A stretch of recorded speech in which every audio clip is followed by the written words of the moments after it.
beautiful people! So ayun, welcome back again to my video. So currently we're here at the Grand Mosque.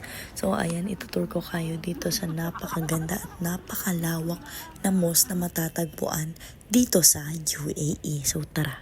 Ito yung mga protocols dito sa loob ng mosque. So obviously, hindi ka pwedeng magsusuot ng masisikip o citrus na mga damit. O hindi kaya kita yung mga balat. So required po tayong magsuot ng long sleeves o hindi naman kaya pantakip sa ating katawan. Dahil hindi po pumapayag ang ating mga brothers and sisters na pumasok tayo ng mosque nang kita ang ating kaluluwa.